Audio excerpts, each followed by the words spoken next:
할렐루야. 우리 같이 인사합니다. 샬롬, 반갑습니다. 잘 오셨습니다. 환영합니다. 지난주부터 성령님에 관한 말씀들을 우리가 상고한다고 했습니다. 그래서 지난주 성령님에 대한 말씀을 첫 번째로 들었고요. 오늘은 치료자 예수님, 말씀이 조금 연결되지 않는 것 같은데 그게 아니고 사실은 아주 밀접하게 연결되는 그런 말씀입니다. 우리 안에 상처가 많이 있는데 이 마음에 우리의 아픔과 상처가 있게 되면은 그만큼 마음 문이 닫히게 돼요. 그리고 마음이 그릇이 좁아지게 됩니다. 그리고 이렇게 마음 문이 닫히게 되고 굳어지게 되면은 성령님의 역사를 받아들이는 일에 있어서 굉장히 더디게 되고 그리고 쉽지 않습니다. 그래서 우리는 이 마음의 상처, 우리 마음 안에 있는 여러 가지 그런 조각난 그런 마음들을 우리가 다시금 치료받아야 일반적인 삶도 건강하게 살아갈 수 있고 그리고 신앙생활도 건강하게 행복하게 평안하게 잘할 수가 있어요. 자, 신앙생활이라고 하는 것이 하나님과의 관계가 물론 우선이죠. 그리고 굉장히 중요합니다. 그러면서도 이 사람과의 관계도 매우 중요하다는 사실을 우리가 결코 잊어서는 아니 됩니다. 대부분 기독교인들, 특별히 우리 한국에 있는 기독교인들이 착각하는 분야가 하나 있어요. 그게 뭐냐면은 하나님 앞에만 잘하면 되는 걸로 그렇게 생각을 해요. 아닙니다. 하나님 앞에도 잘해야 되지만 사람들과의 관계, 사람들 속에서도 우리가 잘해야 돼요. 하나님 편에서는 뭐라고 말씀을 하시느냐? 나에게 서운한 것은 내가 다 이해하고 용서하고 받아줄 수 있으시다는 거예요. 하나님 편에서는. 그분은 우주를, 천하 만물을 다 창조하신, 그리고 온 우주를 품으시는 그런 넓은 마음을 가지고 계신 분 아니시겠어요? 그러니까 하나님은 째째한 분이 아니십니다. 하나님은 어떤 것도 다 이해하시고 용서하세요. 그런데 사람의 마음은 그게 아니라는 거예요. 사람의 마음은 너무 이해 폭도 짧고 좁기 때문에, 얕기 때문에 무엇을 이해하고 받아들이고 용서하는 그런 마음이 쉽지 않다는 거예요. 그래서 쉽게 싸우게 되고 갈등하게 되고 서운함을 가지게 되고 그리고 쉽게 원수 맺는 일이 사람 관계 속에서 많이 나타나게 된다는 겁니다. 그래서 하나님이 우리에게 강조하시는 게 뭐냐면은 물론 나에게도 잘해야 되겠지만 너희들끼리 인간관계 속에서도 사람 관계 속에서도 잘해야 된다고 우리에게 사실은 성경의 많은 부분을 할애해서 이렇게 우리에게 말씀을 하시고 계세요. 근데 우리는 이걸 놓쳐버리거든요. 하나님께만 잘하면 된다. 신앙생활만 잘하면 된다. 나만 잘 믿고 천국 가면 된다는 생각인데 하나님은 절대 그것을 기뻐하시지 않아요. 하나님 앞에도 신적인 관계에서도 잘해야 되지만 인간관계, 대인관계 면에서도 잘해야 될 것을 하나님이 너무너무 강조하고 계시고 원하고 계십니다. 할렐루야. 우리 안에 많은 상처들이 남아 있습니다. 언제라도 이 상처는 다시 도질 수 있고 번질 수 있고 덧날 수가 있어요. 그리고 이 상처들이 여전히 남아있게 되면은 늘 우리가 우울 모드 속에서 살게 되고 자유와 평안함과 감사가 있을 수 없어요. 언제든지 이 상처는 우리를 힘들게 하고 다시금 우리를 옛날로 과거로 돌아가게 만들어요. 그래서 이 상처를 우리가 치유받지 않으면은 일반적인 삶뿐만 아니라 신앙생활도 건강하게 바르게 할 수가 없다는 얘기입니다. 국어사전에 그 상처에 대한 정의를 보니까 몸을 다쳐서 부상을 입은 자리 이렇게 나옵니다.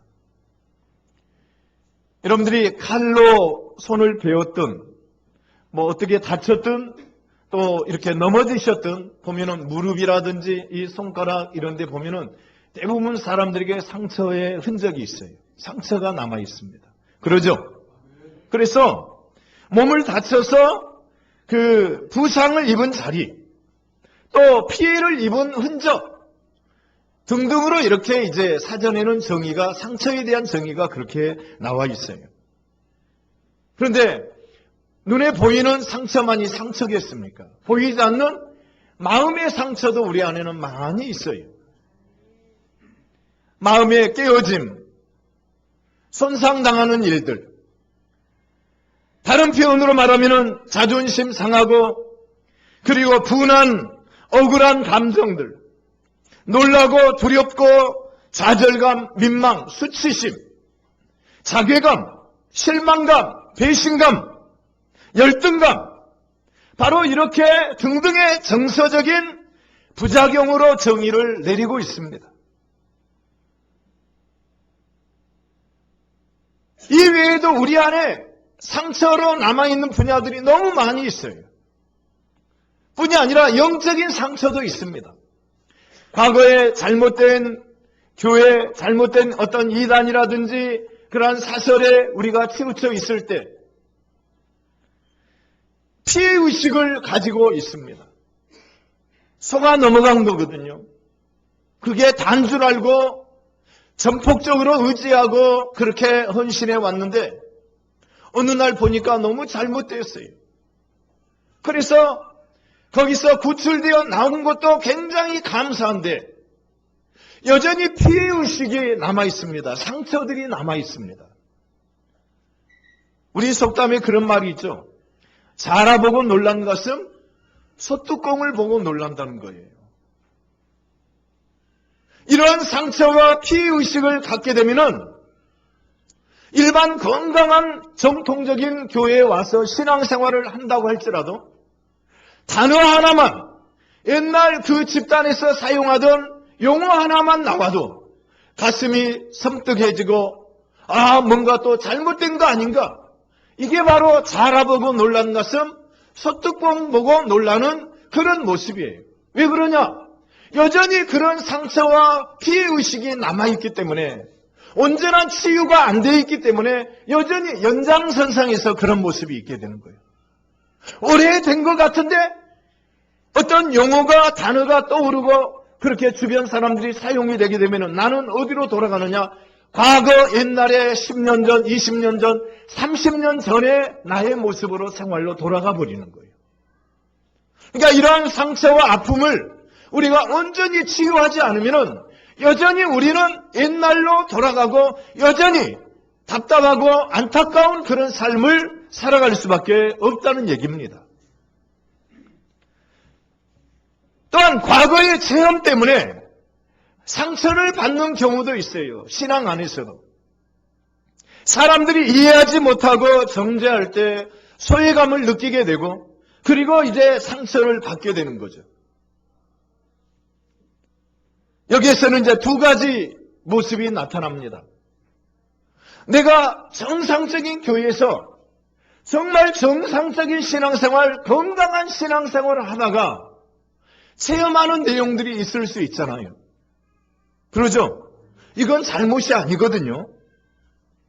그런데 주변 사람들이 아직 그 분야를 이해하지 못하고 영적으로 무지하고 자기들이 체험하지 않은 분야이다 보니까 그 세계를 몰라서 이해하지 못한 상황에서 정죄하고 그것이 잘못된 것이냐 그렇게 이상한 눈초리로 나를 바라보고 이렇게 할 때 내 자신은 소외감을 느끼면서 상처를 받게 되고 마음 문이 닫혀지게 되는 거예요. 그러면 절대 은혜라고 하는 것은 그 공동체 안에서는 주어질 수가 없게 되겠죠.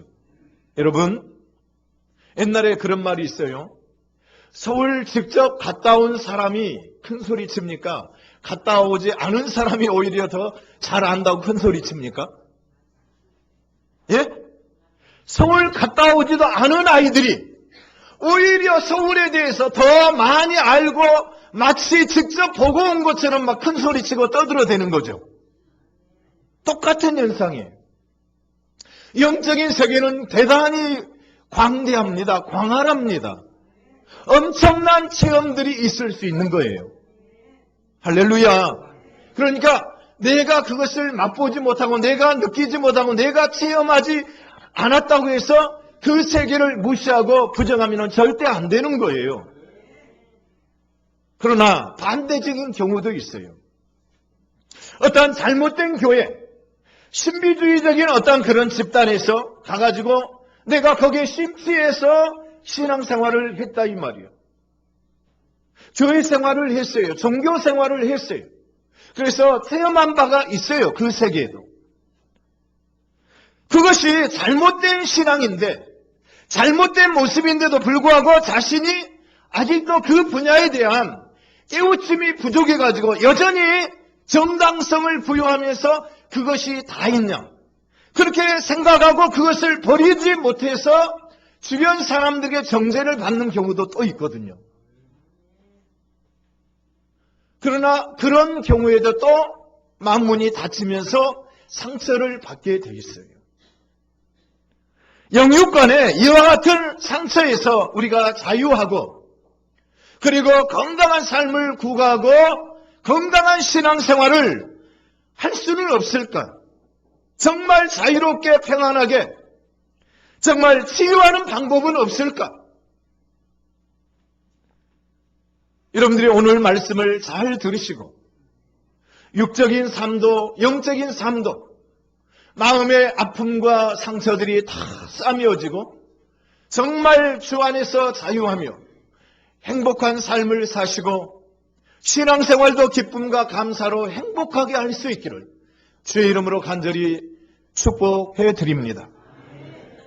그렇다면 우리가 먼저 알아야 될 게 있습니다. 그게 뭐냐면은 상처가 어디서 나오게 되는가?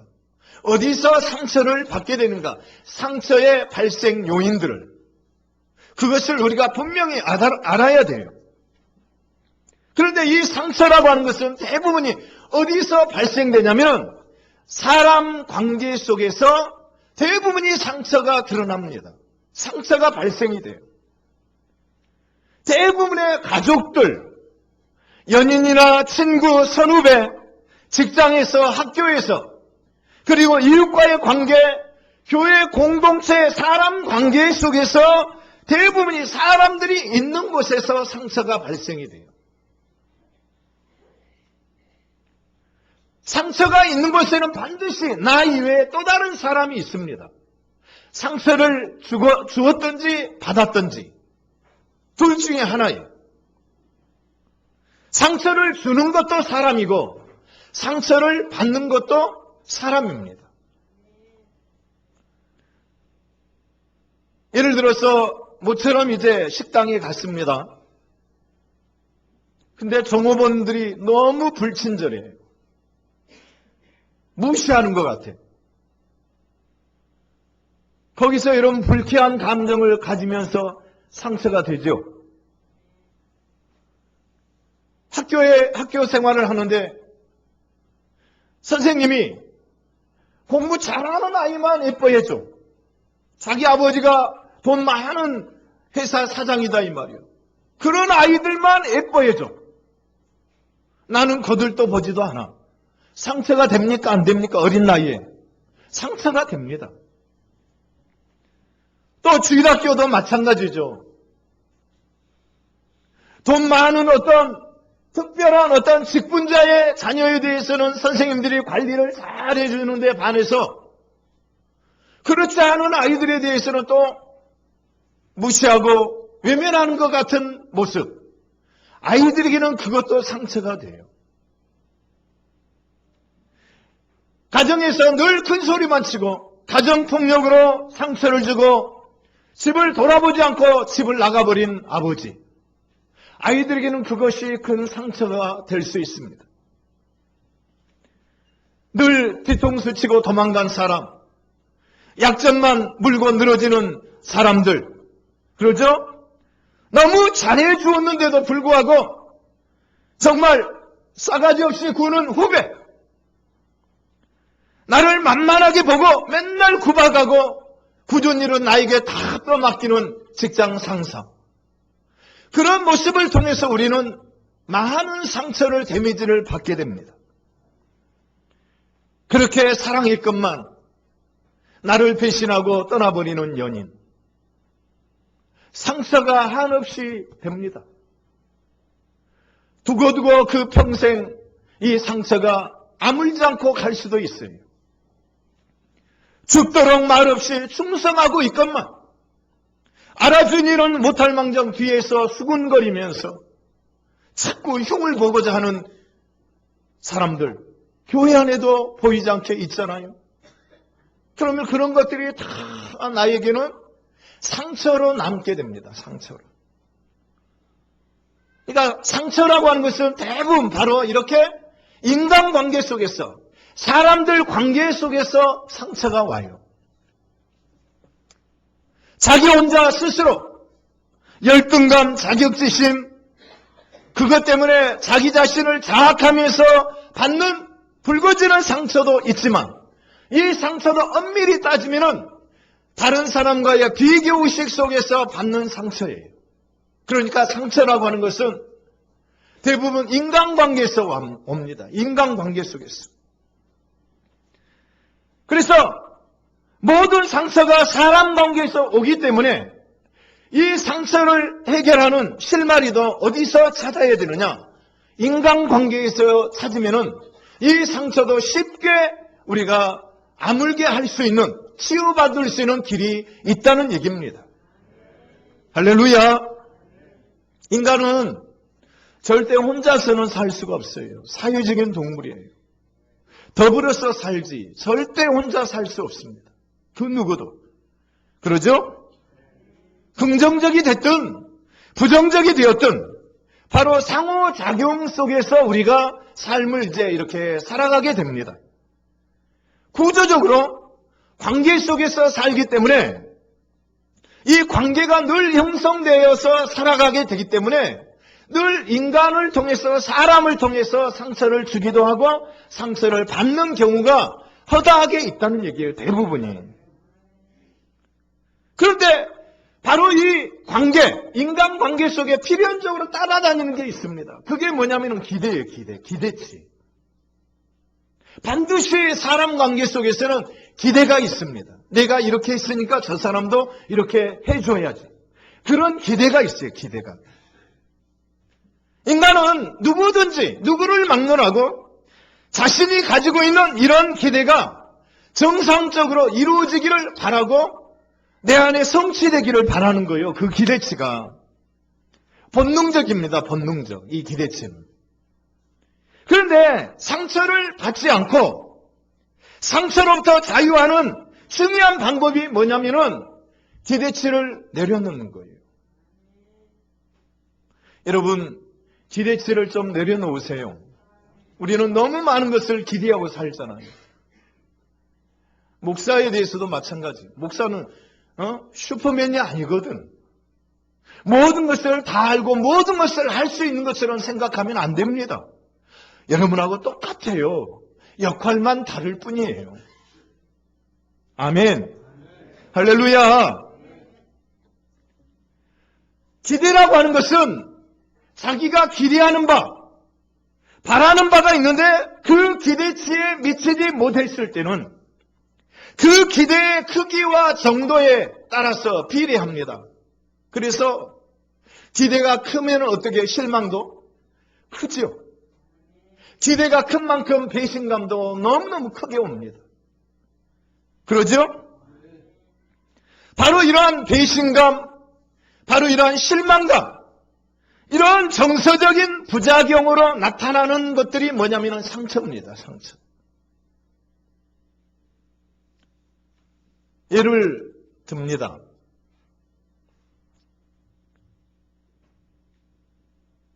생일이 돌아왔어요. 생일이. 예를 들어서 우리 김한나 우리 자매의 생일이 돌아왔다고 합시다. 우리 장로님 가정의 예쁜 딸 공주 한나의 생일이 돌아왔어요. 그런데 그날따라 친구들도 문자 한 통 없고 직장에서도 아무도 알아주는 사람도 없고 아침에 헐레벌떡 출근하기 바빠서 나오기는 했지만 아무도 축하 메시지가 없어. 집에 들어갔는데 웬걸 미역국은커녕 그날따라 엄마도 안 계시고 식구들이 아무도 없어. 그러면 솔직히 말해서 어떤 생각이 들죠? 서운한 생각이 들죠? 서운한 생각. 어쩌면 이럴 수가 있는가? 외톨이 된 느낌, 고립된 느낌, 소외감을 느껴요. 정말 내가 저기 다리 밑에서 어렸을 때 이웃집 어떤 아줌마가 너 다리 밑에서 주웠다? 그러더니 그 말이 갑자기 20년도 더 됐는데 그 이야기가 떠오르면서 혹시 내가 주원 아인가? 별별 생각이 꼬리에 꼬리를 물고 다 들어갑니다. 충격이 큰 거죠. 상처로 남게, 상처로. 결혼 기념일이 됐습니다. 결혼 기념일에 뭐 하죠? 예?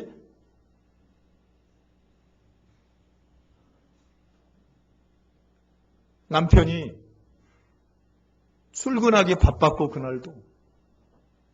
그날따라 무슨 회의가 있고 회식이 있다고 또 12시 돼서 들어와. 그래가지고 그날 12시 1분에 들어왔어요. 결혼기념일 지나버렸습니다. 그러죠?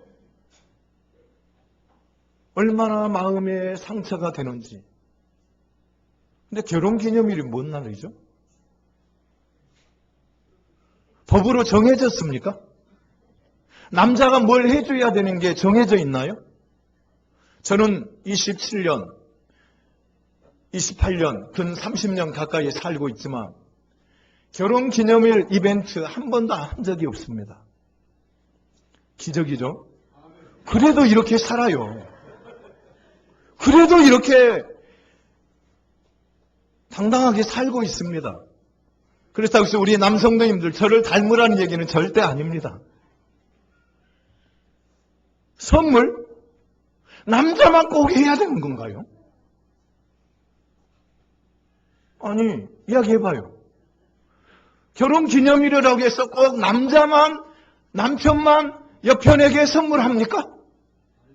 여편도 남편에게 선물할 수 있잖아요.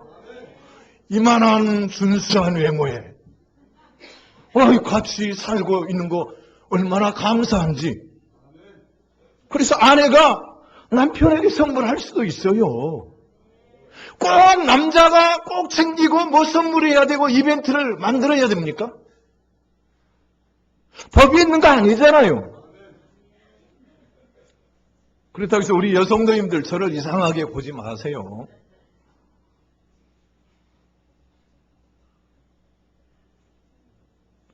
후배를 내가 잘 챙겨주고 늘 관심을 가지고 이렇게 사랑을 베풀어 줬는데 이 후배 녀석이 지나가면서 본체만 채 인사도 안 해.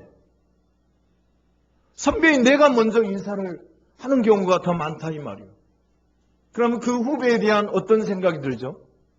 서운한 감정, 괘씸한 생각 들죠? 이런 감정이 들어가진 게 뭐냐면 우리 마음의 상처가 생채기로 남게 된다 이 말. 이런 것들이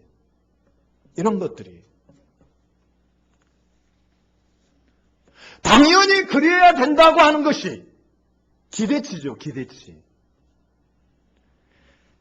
사실 자기 자신도 인식하지 못하는 사이에 당연히 그래야 된다는 고정관념, 시나리오가 우리 안에 상식화되어 있습니다. 보편화되어 있어요. 그러면은 생일날 꼭 엄마가 미역국 끓여주고 주변에서 뭐 꼭 선물을 줘야만이 되나요?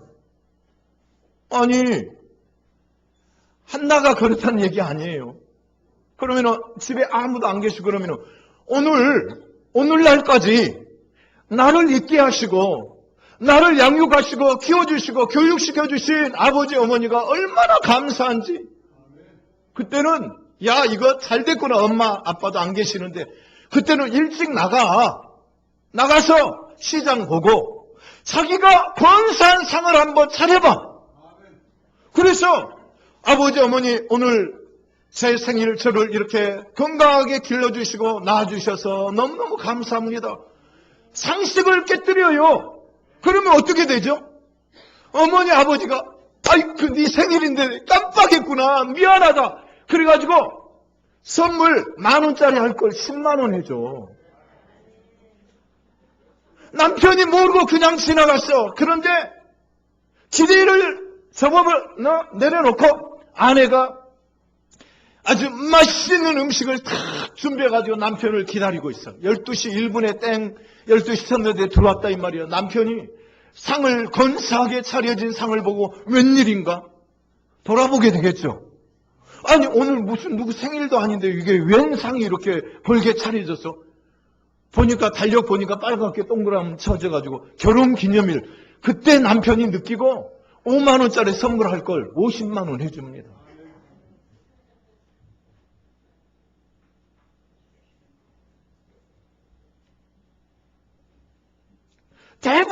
대부분 사람들이 그래야 된다고 하는 당연하게 여기는 그런 어떤 틀, 고정관념, 이런 상식들을 가지고 있어요. 그래서 그 기대치에 미치지 못하면 실망하게 되고 마음문을 딱 닫아버리고 말도 안 해요. 며칠 동안 밥을 먹든지 말든지 출근하든지 말든지. 상처로 이런 것들이 남아있게 되므로 인간관계가 굉장히 어색하고 불편하게 됩니다. 기대 수준에 미치지 못하면 깊은 좌절과 실망과 더불어서 상처를 갖게 됩니다. 한마디로 상처를 왜 받느냐? 인간관계 속에서 상처가 오게 되는데 기대하기 때문에 상처를 받는 거예요. 그럼 반대로 생각합시다. 기대치를 낮추고 기대치를 기대하지 않고 버리게 되면 어떻게 되죠? 상처 받아요, 안 받아요? 안 받습니다. 상처 안 받아요. 예를 듭시다. 이웃집, 옆집, 앞집 아이가 대학에 떨어졌어요. 그럼 여러분 상처 받습니까? 안 받습니까? 아니, 솔직히 말해봐요. 이웃집 아줌마가 맨날 우리 아이 자랑, 자기 아이 자랑을 너무너무 신물나게 한다 이 말이야. 뭐 학교 성적이 어떻고 이번에 뭐가 어떻고 했는데 대학을 떨어졌어. 그럼 솔직히 상처는커녕 고소하죠? 솔직히 말해봐요. 고소함을 느껴요, 안 느껴요?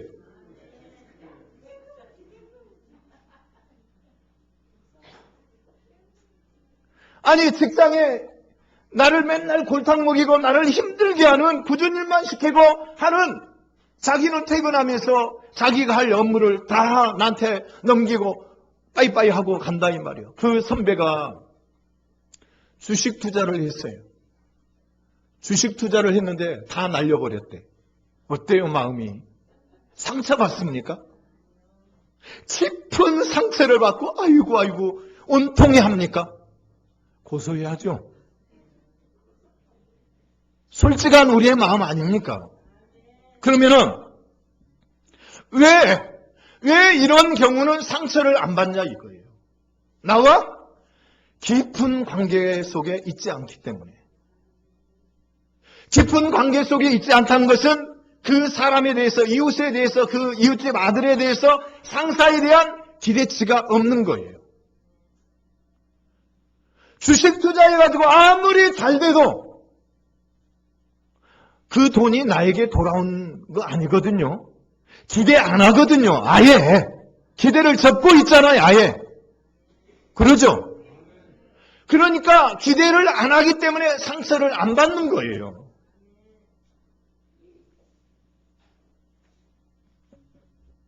마찬가지입니다. 식당에 가서도 마찬가지죠. 고객은, 손님은 왕이다. 그건 어떤 사람들이 하는 소리죠? 식당 하는 사람들이 자기 식당을 선전하고 잘 하려고 잘 되기 위해서 하는 소리예요. 나는 가서 돈 내고 정상적으로 먹고 오면 돼요. 근데 손님은 왕이라고 하니까 짜장면 하나 와서 먹고 가면서도 큰 소리치고 종업원들을 함부로 하인 부리듯이 하는 사람들이 얼마나 많이 있습니까? 이거 고쳐야 된다고 봐요. 그러죠? 그러면은 생각을 바꿔봐요. 종업원이 하인이고 내가 왕이다 이렇게 생각을 하니까 큰 소리를 치고 무시하고 그들도 살아보려고 와서 일하는 거 아닙니까? 그런데 막 무시하고 큰 소리 치고 욕하고 막 한다 이 말이에요. 그러면 그 사람들이 어떻게 하는 줄 알아요? 그 사람들도 상처를 받아요. 내가 지금은 이렇게 살지만 내가 정말 가진 게 없어서 이렇게 살아보려고 이렇게 노력하지만 속으로 상처를 받아요. 그 상처가 뭘로 돌아온 줄 알아요? 음식에다 가래침 받아가지고 와요.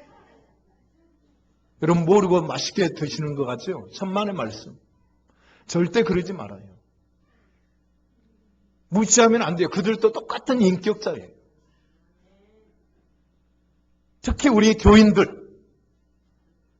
식당이 술 많이 팔아줘야 많이 남고 장사도 된다고 하잖아요. 그런데 교인들은 술도 안 먹어. 몰래 먹죠. 예. 교인들끼리는 잘 안 먹어. 몰래 이제 개인적으로 가서 몰래 먹죠. 그런데 교인들끼리 모여 있기 때문에 차마 마시자고는 못하고 그러니까 입이 심심하고 이렇게 하니까는 반찬만 아주 이 반찬 갖다 주라 저 반찬 갖다 주라 그리고 엉덩이가 얼마나 무거운지 빨리 먹고 나가야 되는데 끝까지 오래도록 앉아 있으면서 먹을 거 다 먹어. 그리고 코를 딱 씻고 그렇게 떠들고 갑니다. 그러니까 덕이 안 되는 거예요. 전도의 문이 그래서 막히는 거예요. 여러분 주의 이름으로 가고 집사님 권사님 이렇게 찾게 되면은요 그 식당에서는요 반드시 일하시는 분들에게 5,000원 10,000원이라도 지어주세요. 손에다. 그러면 어떻게 됩니까? 자기들을 인정해 주는 거잖아요. 인격을 존중해 주는 거잖아요. 10,000원이 5,000원이 돈의 가치 때문에 그런 거 아니에요. 자기를 인정해 주고 알아주는 것 때문에 이 종업원은 갖다 주라고 하지 않아도 알아서 다 갖다 줘요. 그러겠어요? 안 그러겠어요? 진짜 왕 대접을 그래서 받는 거 아닙니까? 할렐루야! 할렐루야! 그리고 5,000원, 10,000원을 주려면은 미리 줘요, 미리. 밥 다 먹고 나서 주면 의미가 없어. 미리 줘야 하나라도 더 친절한 말 한마디라도 듣고 음식 하나라도 더 갖다 주는 거예요. 말도 안 했는데 뭐 필요하십니까? 와서 그러지 않겠습니까? 10,000원 가치가 훨씬 더 있다니까. 나도 인격적으로 대우를 받기 때문에 음식 반찬 하나가 더 오느냐 안 오느냐 문제가 아니라 내가 인격적으로 대접을 받고 대우를 받기 때문에 왕으로서의 대우를 받기 때문에 그 10,000원의 가치는 훨씬 더 많이 나타납니다.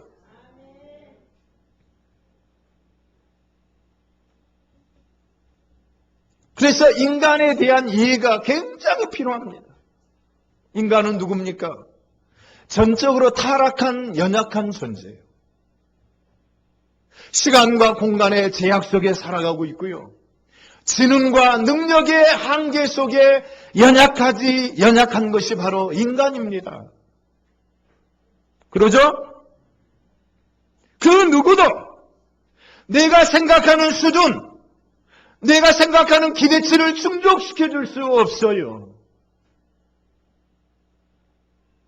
진짜 그렇습니다. 누가 100% 만족을 주겠습니까? 인간은 50보 100보예요. 다. 거기서 거기에. 개인차는 있다고 하지만 다 비슷한 거예요. 살아가는 거. 제가 언제 말씀드렸잖아요. 어느 부흥 강사가 설교를 하고 지금 있는 남편, 아내와 다시 태어나면 결혼할 사람이 있으면 손 들어 보십시오. 아무도 안 들어. 이게 사람의 본능입니다. 그런데 저 뒤쪽에 있는 할머니 한 분이 손 드는 거예요. 그래서 이 강사가 궁금해가지고 할머니 일어서라고 그래가지고 할머니 성도님 왜 지금 할아버지하고 다시 산다고 하십니까? 물었더니 그 할머니 왈 내가 이놈하고도 살아보고 저놈하고도 살아봤는데 그놈입니다. 인간은요 그 이야기는 무슨 얘기입니까? 내가 어떻게 하느냐에 따라서 달라진다는 얘기지. 아멘. 너무나 우리 인간은 나약하고 무능하고 타락했기 때문에 다 100% 만족을 줄 수 있는 게 아닙니다. 그래서 사람이 누구인가 무엇인가 사람에 대한 이해를 바로 하게 되면은 기대치를 낮추게 돼요. 낮추게 돼요. 저도 이제 저희 집에서 아이들에 대한 기대치가 늘 있지 않겠습니까? 그런데 우리 부모님들 이 말을 한번 명심해 보세요. 아이들이 어렸을 때 학교 다닐 때는 아버지 어머니는 어떤 역할을 하냐? 코치 역할을 한답니다. 코치 역할. 그리고 아이들이 이제 어느 정도 성장하면은 거기서까지 코치하려면 안 된대요. 이제는 뭐가 되어줘야 되느냐? 친구가 되어줘야 된답니다. 아이들이 성장하면 여전히 내가 코치하고 이래라 저래라 하면은 아이들 다 싫어해요. 우리 부모님들 가정의 달은 지났지만 여러분의 자녀들하고 친구가 되십시오. 친구라는 것은 뭐라도 받아들이고 이해하고 비밀 없이 서로 대화하면서 나가는 거예요. 제가 저희 집 아이들한테도 엊그제 선포했어요. 이제까지 아빠가 너무 감독되고 코치만 되려고 하니까 너희들이 좀 힘든 면이 있었겠구나. 이제 친구하자. 그랬더니 얼마나 좋아하는지 몰라요.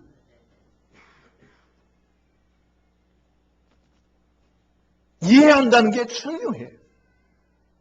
여러분 이 땅에 살아가는 사람들 중에 상처를 받지 않을 사람은 아무도 없습니다. 아무도 없어요.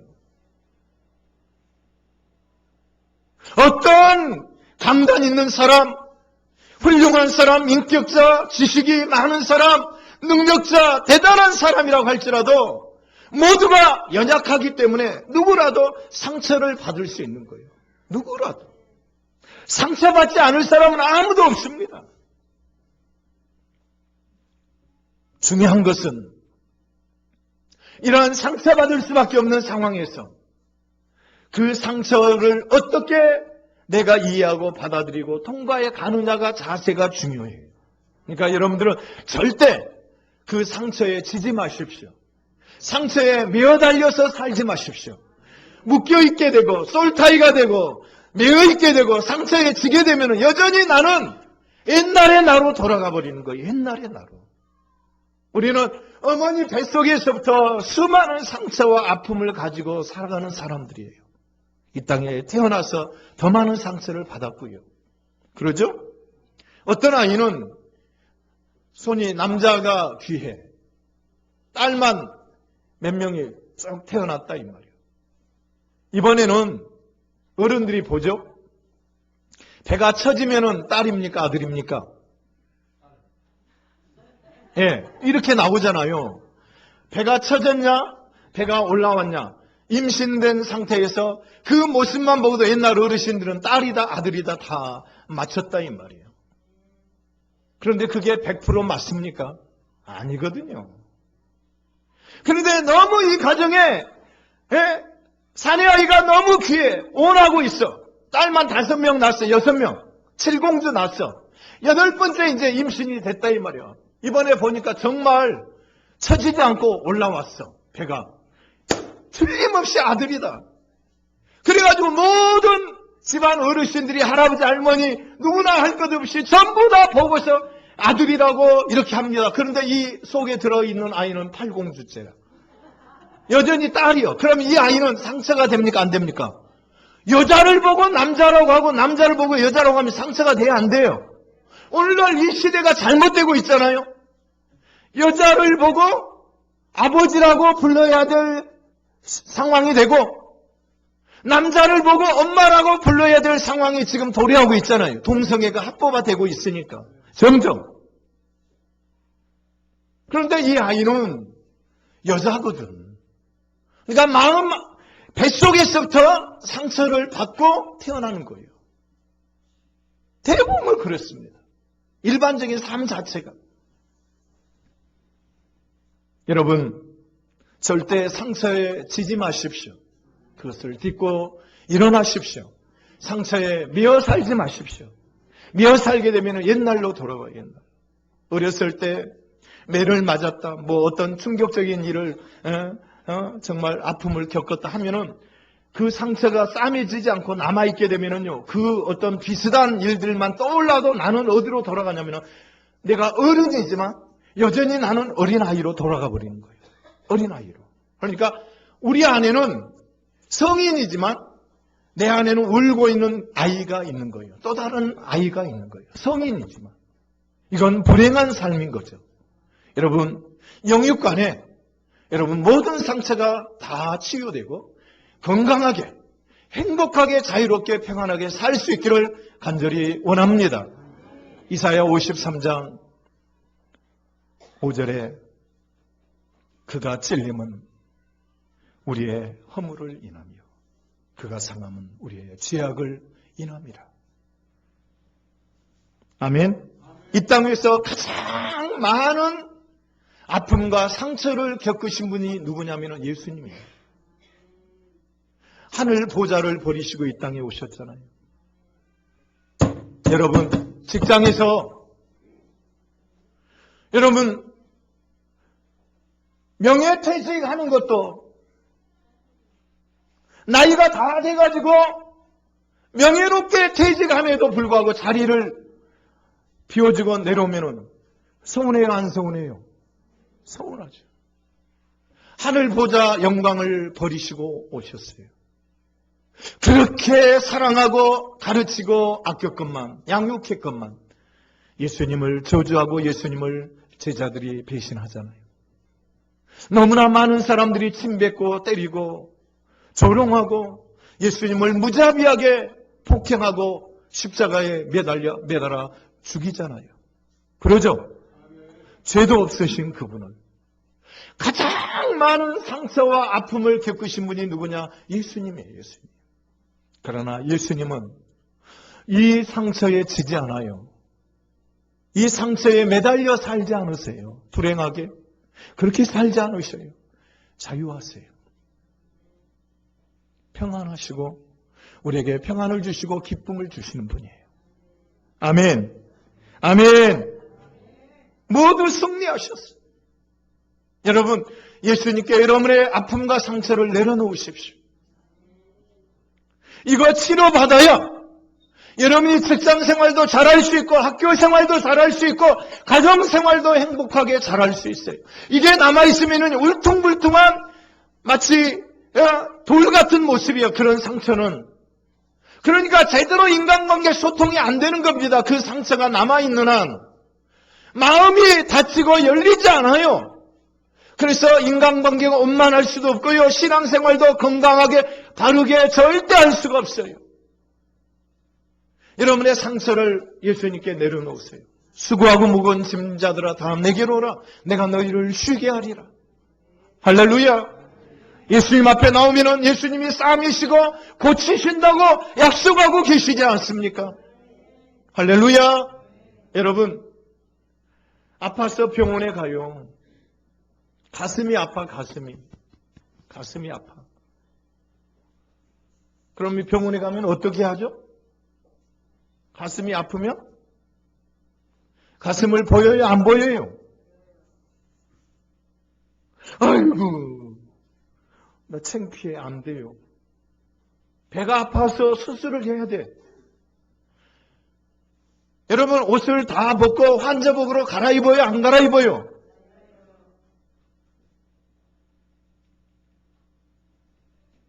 어느 특정 부위가 아파요. 창피하니까 안 보여줍니까? 의사 선생님들 앞에서 내가 수술 받고 살아야 되기 때문에 슈로락이 하나 걸치지 않고 다 벗어 제끼고 수술 받을 때도 있잖아요. 살기 위해서, 고침받기 위해서. 그렇습니까? 안 그렇습니까? 영적인 원리도 똑같습니다. 여러분들이 여러분의 아픔과 상처를 하나님 앞에 내려놓아야 돼요. 하나님, 나는 이런 일로 이렇게 아팠어요. 고쳐주세요. 나는 이런 아픔과 상처가 있습니다. 고침받게 받아야 되겠습니다. 고쳐주세요. 우리 주님이 여러분들을 어루만져 주세요. 치유해 주십니다. 건강하게 해 주십니다.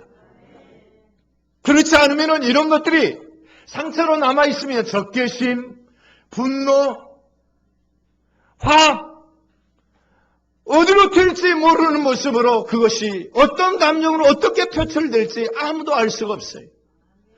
이러한 상처와 아픔이 깨끗이 치료되고 치유받고 건강해져요. 내가 원만한 인격자, 정말 하나님이 기뻐하시는 신앙인으로 새롭게 거듭나는 역사가 있게 되는 것입니다. 성령님에 대한 말씀을 전해드리면서 왜 이 말씀을 드리느냐를 여러분들이 깊이 묵상하시고 여러분의 마음이 영육간에 건강해지시고 마음문이 활짝 열려져서 성령의 역사를 마음껏 받아들이고 성령이 기뻐하시는 그런 삶을 우리 모두 살 수 있기를 주의 이름으로 간절히 축원해 드립니다. 요한복음 8장 32절은 말씀합니다. 진리를 알지니 진리가 너희를 자유케 하리라. 고린도후서 3장 17절에서는 주는 영이시니 주의 영이 계시는 곳에 자유가 있느니라고 했습니다.